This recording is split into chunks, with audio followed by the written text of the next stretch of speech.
Hi, good people. Welcome to Drink Samba. We're not drunk here. We're having a good time. And guess who we have? One of the most popular people that you guys requested. She'll tell you her name. And as you can see today, we don't have our usual suspect. He's having a bit of medical issues. So we'll just get straight into it. So, hi. Hi. How are you? Very well, thank you. What's your name? Okay, I'm Rosemary Koech Kimwatu. Those of you who know me really well, it's Chamu, and I'm happy to be here. And all you who asked for me to be here, okay, yes, I'm here. Yeah. Let's see how this goes. And thanks for nominating me. Perfect. Thank you, guys. Here we are. So, Chamu, Yes. tell us, where did this journey begin? When did you decide that you wanted to do it? At what time did you decide to do it? So it was around class 5. Huh? Yeah. Goja, just before you say that, just say, in what school were you? Oh, this is not too far from here, St. George's Primary. You're a kabib for Edo. No, I'm your cups a bit. That's a But, lie. grew up. Yeah. Born in Nandi Hills, but grew up in Nairobi. Yes. So the thing is, class 5, 6. Around that time is when I decided I was St. G. at St. G. Yes. Me only knew St. G is a high school. No. Cool. The original school Hey! Okay. is a primary school. Yes. Yeah. Yeah. Pre-colonial. Yeah. So around that time, we're very kids our age were discussing what career, what do you want to do. Yeah. So it was two things, either medical or legal. Medical, a lot of family influence because a lot of our family members are in the medical background. Legal, because it was nice. Around that time, started watching Ali McBeal, and I thought to myself, yeah, I want to do what she's doing. That sounds like so much fun. You dynasty. What do you mean dynasty? Yes. Yeah, so Ali McBeal used to come on KTN. There was no at Yes. DSTV or anything. Yeah. So that's I enjoyed that show, and I thought to myself, that's something I could do for a long time in my life. Yeah. So I guess TV had a huge influence on Yeah. this legal career. I guess that's where that journey started. Yeah. So eventually, when I made my choices, I chose 2 medical courses and 1 legal, and LLB, University of Nairobi, Yeah. and Job decided the University of Nairobi, the university. And you see, the most unfortunate bit is that in this show, I think almost everyone who's been here has been, apart from Kipchinas, you know Yeah, Kipchinas, my immediate chief former in- boss. Safaricom. That one. He's the only person who's from India. Oh, really? Yeah. Okay. He was like, hey, me, I wasn't at the university, but I taught at the university. So go on, at the university. Yeah, so at university, but I think my career story starts just before university, Yeah. because when we joined, you're calling me dynasty, and I had to wait 2 years to join campus. That was, So- that was a joke. So Uh-huh. while we were waiting, Yes. I remember speaking to one of my greatest mentors, an uncle of mine. He was a techie. Just mention him. Oh, Just mention him. Yes. He died a couple of months ago. Yes. Cornelius Rotich worked at Telcom, Yes. Poster back then, which then became Telcom, and he was among the first techies Yes. that I knew. Like when we had our first desktop, he helped us set up, and I told him, look, this stuff you're doing is very interesting. I told him I left high school knowing that guys used to do computer, I didn't do it. Yeah. So in high school, I knew that there was a technical gap. So I went to him and told him, people are going to do ICDL. Can I do ICDL? He's like, no, you're not going to do ICDL. At IIT. Yeah, he's like, Yet. he's like, you're not going to do ICDL. Yeah. He's like, you're going to do a full diploma in IT. I was like, wow, okay. He's like, yeah, go to school as in actually learn. Yeah. Go do stuff that will enable you Yes. to even get a job the next day. Yeah. So back then went to Kenya School of Professional Studies, SPS, right across the fence from Parklands. Oh, Yeah, it's it's just there. Forest Road. Just like literally, if you cross the road, you'd get to Parklands. So went there, did my diploma in IT. Amazing things. Learned networking, coding, Java, C++. Back then, there's something called Visual Basic. So tech school was amazing. IT school was good because it was groundwork. And I was very excited about it. And I used to tell my friends, once I'm done here, I'm crossing over the fence to go to law school. the University of Nairobi in Parklands, not just UN, Parklands, as in. So went to Parklands, of course, the usual law school experience, and I always ask myself, how will this connect with the tech that I know a thing or two about? So of course, enjoyed it until did our dissertation, and I remember I purposed. Oh, Professor Alfred Muma, amazing. Oh, yeah, for real? yeah.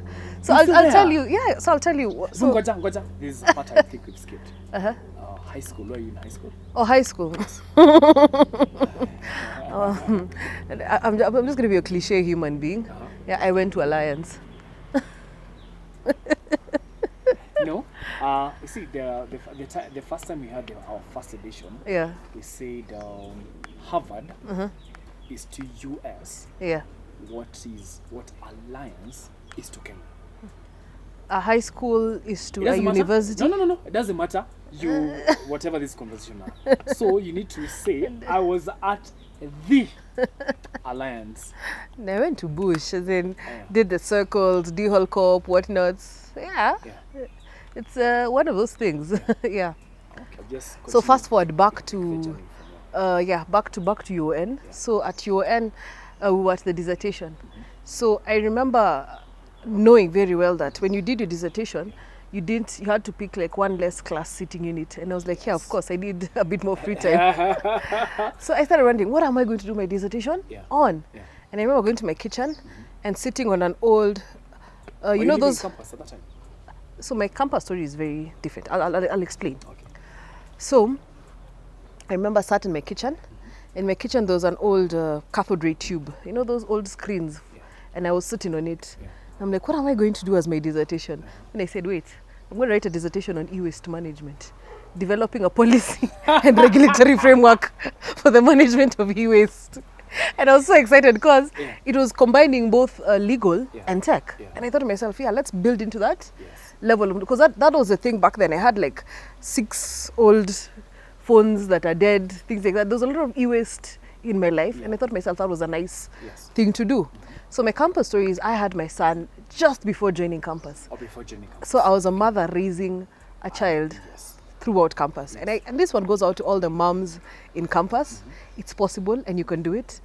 We had strange times when, see, a nanny left and I was supposed to do, it was contracts 2, the cat. Who was teaching you?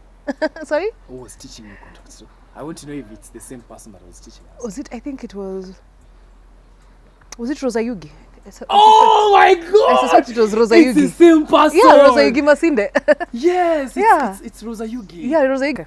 So I remember one morning, a nanny walked out to me just before a cat. So yeah, I missed it. Then later on in the week, I told Rosa Yugi, look, I missed your cat. She's like, okay, no worries, we'll just do it next year.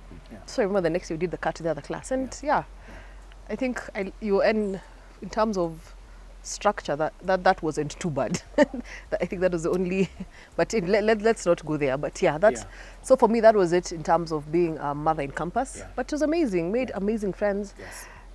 We have my girls still hang out with today. A bunch of us who never stopped hanging out with each other. And And KSL, how was your KSL experience? So KSL experience for me was I had just moved houses. So did you see? First of all, let's put this clear, because there are people who came into this show and they say they didn't have a KSL experience.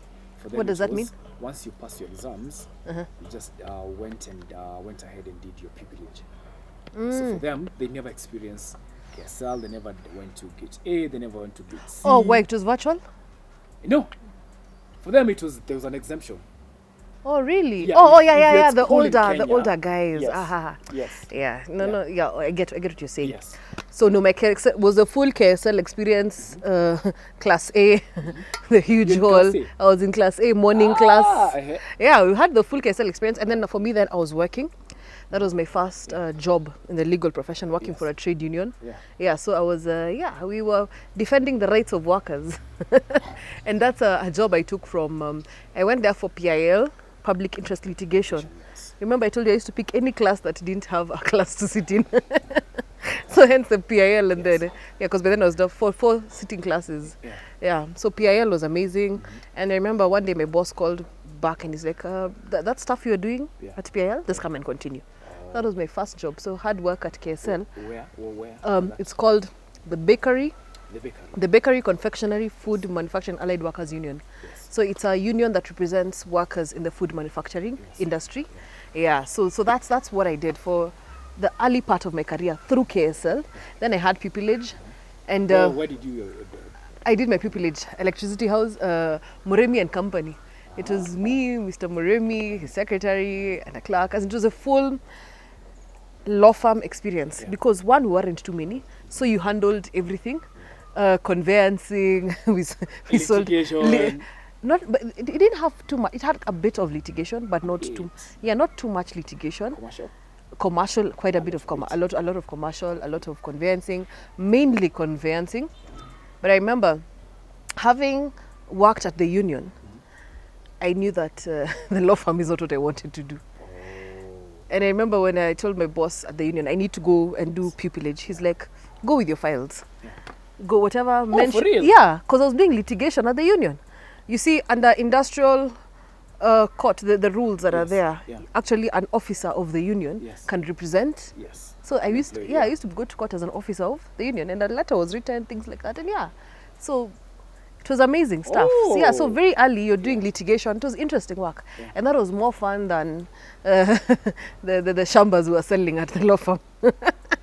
So I remember I did my pupillage for exactly 6 months, from 5th of February to 5th of the 6th month, and went back to the union. So let's put a few things clear. 9 P's. Oh yeah, 9 P's was nice. Okay, folks, she can't relate with our struggle. No, I can, because my sister, my younger sister, was also an advocate. Okay. Judy. So I studied. She was in the afternoon class. I was in the day class. But wait, the same time. The same time. The same time. What's the difference between you guys? 1 year, 9 months. So her, after she left high school, she went straight to Catholic University. Was she at Bush? No, she was at PB. Which one? Precious Blood, the only one, Nairobi. No, don't say that. When Nani came here, she said the same thing. What's her name? Okay, no, cut that part. Don't say whatever is.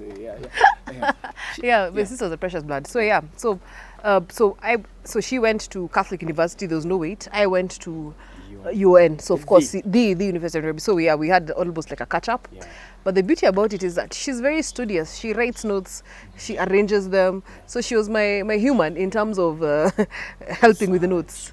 No, not even research, just notes. And so I studied a lot with Judy. She actually moved in with me for the bar exam. We did the bar exam when it was 9 straight days with only a weekend in between.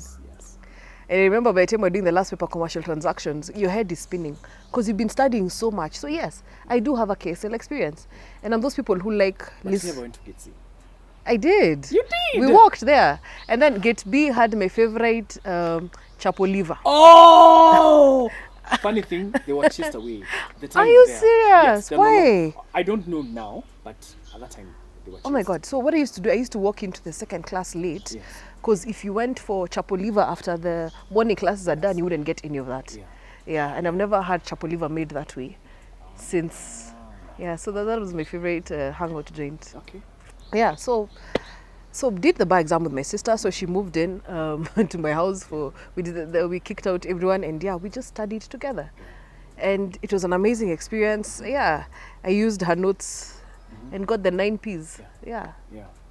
So KSL turned out very well. Very well. And I think the drafting experience helped.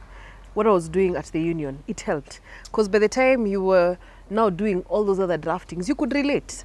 Mentions, appeals, hearings, it's stuff that it helps. The drafting experience previously was, I think, a key. It actually us thinking through. So that I don't lose my points. So do you think, don't be very economical with the truth. Do you think everyone should go first for an experience before going to KSL? or should they go to KSL first And then get an then- experience. Yes. No, I think people age should come before. You know why?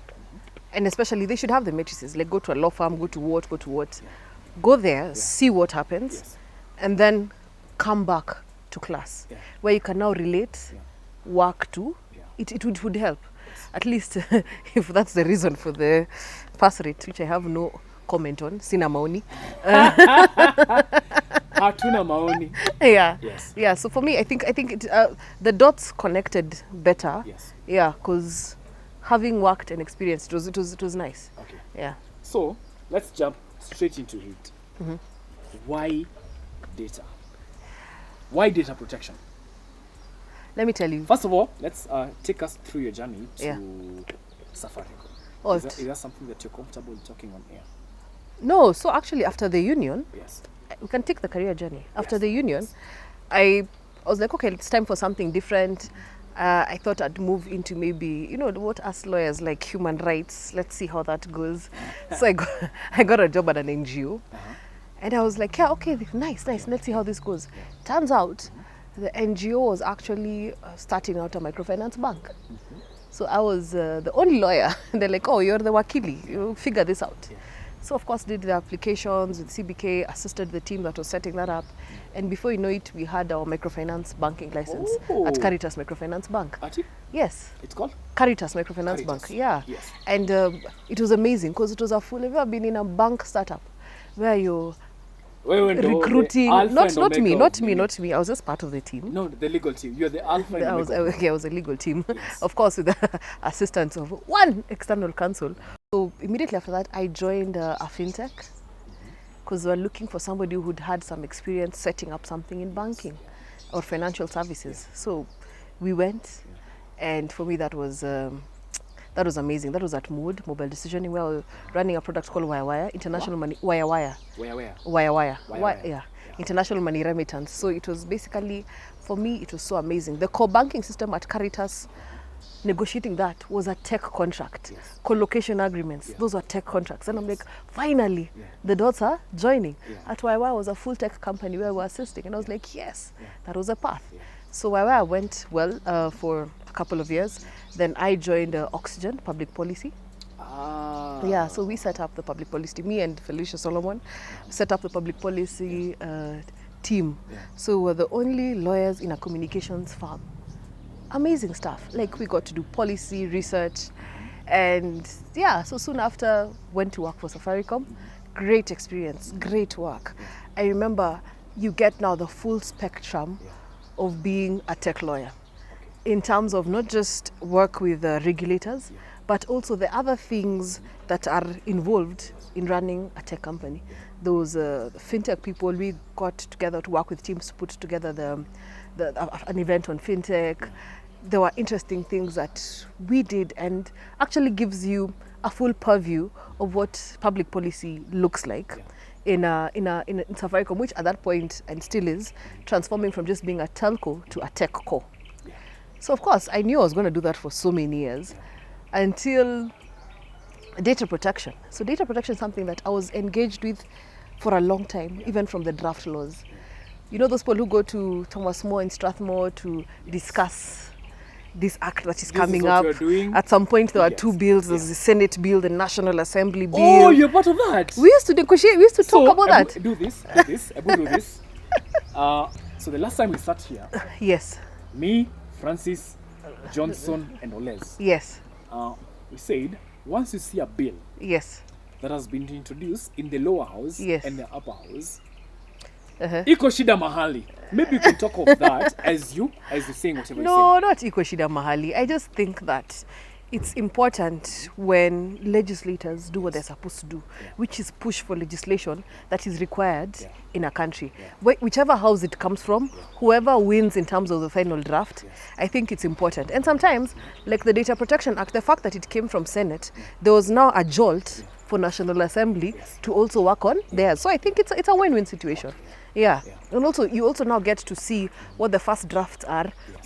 You can already start thinking through what gaps need to be filled. Such by the time those bills are consolidated, which usually happens, there's almost like double public participation. So it's a win-win. At least that's how I see it. It's never as a public policy expert, I never see it as a bad thing. So it's not scuttling the process. No, it's not scuttling the process. I think for me, you see, depends on which side you're on. If you're on the public policy side that's trying to evaluate laws, see what's happening, it sheds more light because you actually have more information. When you have one bill and a second bill and you can relate what's missing here, what's missing in that one, yeah. By the time you're doing submissions, by the time you're doing a memorandum with various stakeholders, say KEPSA, who you know that this is what is missing. Yeah. So after that, yes, so that was my that was my love experience with the data protection law. Yeah. So around November 25th, 2019, the law was passed. Yes. By then we'd been discussing it in various circles, saying that this is coming up, this is what it'll look like, and trying to shed light in terms of what it is. In Safaricom, worked very closely with the data protection team. Yeah. So at Safaricom, I was a public policy manager. Yeah, you start there. Yeah, I was public policy manager supporting various teams. Yeah. So the data protection team was one of those, and so amazing. So and of course that meant a lot of engagement with data privacy issues. And after that, so joined KCB to do exactly that. Hold on, you see, you just can't say I joined KCB like that. Yes? It's a journey. It's a journey, how yes. How did you make the jump from Safaricom to KCB? And of course, how did you make the jump? You know, ask Calais, we do steeplechase, we jump. So I don't know what. I just want you to, as you're speaking to a young lawyer. Okay, fine. And I'll talk about the career transition dilemma that any experience. Actually, that's it's called hit the nail on the head. I spoke to somebody yesterday who said that they have the gift of goodbye. And sometimes many of us wish for that gift. Okay. I've had many career transitions, but it's never been easy. And it's one of those things where you always look at what is this new opportunity offering you? So for me, there are quite a number of things. It was going back. I think I'm addicted to starting things up, building teams, growing things. And I guess that's what this new opportunity has offered me to date. Yeah. Building structures, putting in new systems, and actually making the best out of a practice that is required. And the thing you see, data protection is fairly new, even for huge corporates. Yes. So at that point, it wasn't too difficult to make the decision. Yeah, to make the transition, not the jump. Yes. As we only know, high jump, pole vault. Yeah, I don't know. Yeah. So that's it. So that was it. So always, and I guess now speaking to the younger professionals, sometimes a move is scary. Yeah. Sometimes it's uncertain, but if you're sure about what this move will do for you in your career, then it shouldn't be too difficult. Yeah. My folks worked in the same employer for over 30 years, both of them. So I wouldn't mention where they worked. Oh, yeah. In their tech space. My parents. Yeah. My mom was a banker. My dad was a medic. My dad was a medic within like a bank. So you can imagine, these are people who, and it's not even about where they worked. The conversation here is how long they stayed with one employer. Yeah. And I remember each time I'd tell my folks that this is happening, I'll now be moving, you'd almost see the cringe in their faces. Oh, they're like, because when they're used to. You have a job. Yes. Why are you moving? Well, what's your problem? Yeah. You have work. Yes. You're confirmed, Yeah, so for them, I think their experience of career and ours is very different. Yes. So my career journey has been one journey. Yes. However, workplaces have changed. Our parents felt that the career journey was tied to one workplace. Yes. And I think that's a different thing in our generation. Yeah. You as a human being define what your career is, what the path is, and the workplace is what helps you get there or move from one to the other. Because in one way or another, all these organizations did very different things, but in terms of what I offered in those organizations was more or less aligned. So it doesn't separate what your career journey is. And I guess that's the insider look of what my career journey has been, maybe compared to what somebody else would see from the outside. Yeah. Ah, Yeah. So my career has always been that. My career path. yeah. Yeah. So, what is your 8 to 5? Data privacy or data When protection. you get into the Office. what do you do until it's 5 p.m.? And then also, like, again, I'll go back to the conversation that we had with Ondes and Francis. Yeah. The conversation has always been that if you're doing data protection, Yeah. you need to be at the C-suite. Are you at the C-suite? This would be nice. No, but it's quite a senior role Yes. at KCB, Yes. because basically, yes, it's quite a senior role, and I appreciate the fact that the organization saw it fit to put it there. And you see, Oles and Monyango understand data privacy based on the fact that the amount of the amount of work you have to do to get goodwill and things like that. Of course, Oles and Monyango will say, just give somebody C-suit, they'll have the express ticket to make whatever decisions they want. You know, C-suit makes the work easier. Yeah. You get it, of course it does, but sometimes you also work within the structures of the organizations and what they see. And you look at maybe European countries, they only started having chief data privacy officers after GDPR, not before. Were those guys there? No, they weren't. So it's legislation. Yes, you get. So that's it. And I think it's appreciating. And this now goes out to all the other data professionals in whatever capacity you are in your organization. Do what needs to be done to help the organization build privacy structures. So what does it look like every day? It's quite a bit, but it speaks to working with various teams to ensure privacy alignments within the organization. I think that's the beauty about it. Unlike my peers, Kina Ole, and who will get a brief from a client and move out, my client is this large organization whom me and my teammates have to assist to get into a certain, not into a certain level, to actually assist with compliance with data privacy. That's what my 95 looks like. And of course, that's a very legally aligned answer because proprietary interests. I'll not go into too many details, but yeah, that's basically it. Okay, what was the point at which data protection got your interest? And would she be interested at the moment? Okay. I think I've explained the part for data protection got my interest. At the legislation part, Yes. the public policy part time. Okay, that's you've answered. Okay, what would you be remembered for? Your greatest accomplishment? Do you mentor? And who is your role model? That's okay? Yeah, Those are okay questions. those are very okay questions. So, what would you want to be remembered for?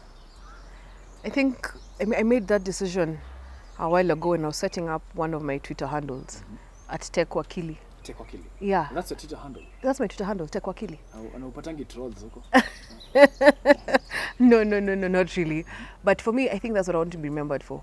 That lawyer who helped bridge the gap between tech and law. And if you look at most of the work that I've done over the years, it's always been tech and law combined together. Working very hard to ensure that I merged the diploma that I did with my degree. So I think that's the one thing I want to be remembered for, as being among the pioneer lawyers that actually helped try to make sense of what the tech world was going into. And I'll explain why.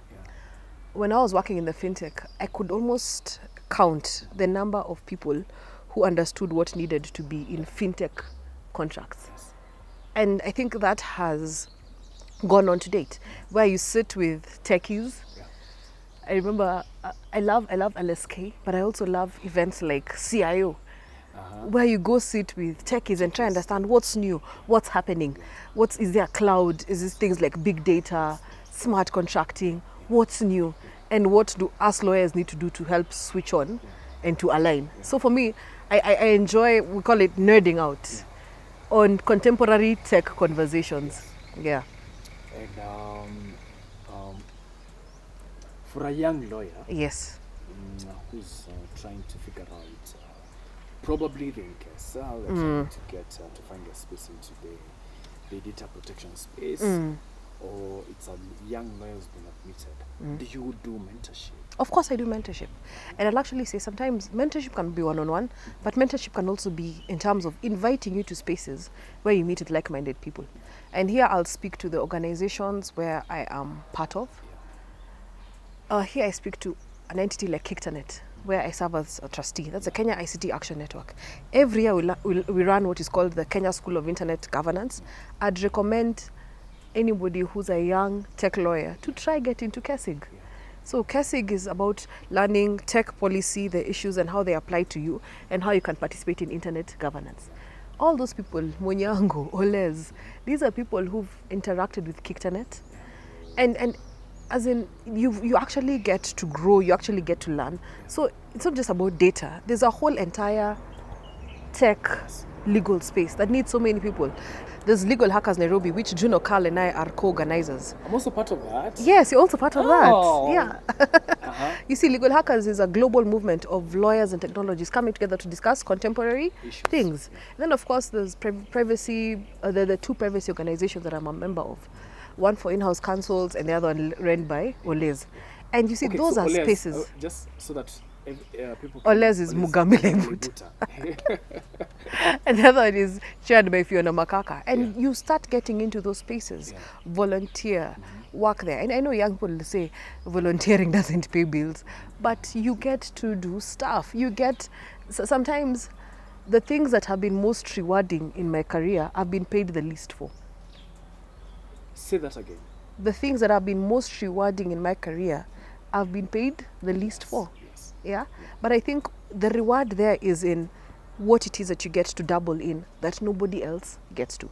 And I think the advice I'll give is, I'll say what one of my favorite tech humans, Shiko Gitao, she has this thing where every week she says, this is week what of the year, do hard things. Do hard things. Many of us don't want to do hard things. You want to go ask for a president. You don't want to double in. Maybe looking even at a tech schematic drawing and starting to think what legal clauses would fit for this product. You don't want to download an app, use it, and then now help draw up TNCs based on that user experience. I'll just say, do things a bit more different. And it's embedding more in products, embedding more in what your clients require of you. And I would want every lawyer to read Caroline Simba's post on what in-house counsels sometimes see or feel. The joke is, you know the joke. What is the joke? No, tell me the joke. I want to hear the joke. Hi. It's the joke on in-house counsel. Oh, really? Hi. We're going to look into that. We'll get back to you to revert. That's always being the joke about in-house counsel. Yes. That's what you guys. You see, no, that's not what we do. And it's a joke. If you need, no, it's not a good joke. Because I'll throw it back at you. If you look at what Caroline Simba's take on what in-house. What platform? Well, it's on LinkedIn. She actually posted it on LinkedIn, and she's the chief legal counsel at Liquid Telecom. And I've never seen a more candid post. If you're a lawyer who's always had to be the in-house counsel without too much money to spend on external counsel, it gives you a true feeling of what we sometimes feel is a disconnect between in-house counsels and external counsels. Yeah, so read that, and maybe even in this story, just I'll share the link of that post. It's so critical. Now this one goes out to those who are not in-house serving. Yeah. Do you have a mentor? Yes. Do I have a mentor? I have a number of mentors for different issues. I give them flowers. Laura Chite, she's the CEO of Stepwise. I think we find you get to meet people who do different things. My mentors, Catherine Muranga of the Africa Development Center at Microsoft. Those are people that are your friends, but you also work with very closely. Faith of Cellulant. Like, those are people that you get to meet, you get to talk to, you get to experience different things. Even men. I'll give a shout out. Ali Hussein. He hired me at YY. And it has been a strong mentorship journey. Yeah. And just the same way he'll bash a corporate online is the same way he'll bash his mentors when they need to be. Oh. Oh, So you get used to, no, not really bashing, but shaping you up in the right way. yes. And I think the best teachers are the toughest teachers. So yeah, that has been the experience. Yeah. My last question. Uh-huh. What are you telling that kiddo who wants to do law in class, is it class 6? Yeah, class 6, class 5, 6. Class 5, class 6. What are you telling the future is all about? In either class 6, class 4, in campus, in Kenya School of Law, that just gotten admitted, or they're even confused about what they want to do? I'll tell you what, and it's reflective of the work I'm doing. Yes. The kind of legal advice that you'll be required to give, we don't even know yet. So the best advice is for you to be creative. Who knew that there would be jobs like data protection officer from 2019 to 2022? That's a span of 3 years. Yes. A whole different career line has evolved in this market. I'll just say, be curious, be creative, and be willing to get into the trenches with products people, developers, in whatever industry you're going to get into. Just be ready to do the unconventional. Don't wait for a president. You will have to be ready to set precedents for future generations. I think for me that's the one thing that I'll say. Okay. Kuna kitu kingine unataka kusema ya mwisho? Well, ningependa kutuma salamu Kwa nani? Sema unatuma salamu kwa nani? to my husband who's been patiently waiting, my children, my mother, my father. Yeah. I'm just your regular Kenyan and you're given a mic. Nasalimia watu wa nyumbani. Safi wote kabisa. wote. Kuna mtu unataka kusalimia kabla tuseme tumetoka nje? If your name wasn't mentioned, it's not that you're not important. You mean a lot to me in whatever journey I have had. Yeah. Sumaya Omar will be annoyed if I don't mention her name. So Sumaya. Actually, she was calling me the time we were on air. Yeah. So, like, Yeah, so hi Sumaya, what's up? Let's go see what Mama Abu has next week. Yeah, and the usual champions around me, Grace Githaiga of Kiktanet, and yeah, that's it. Tumeruka nje? There's no such thing as quick one wakili. Always pay. Pay these lawyers. A quick one does not pay bills.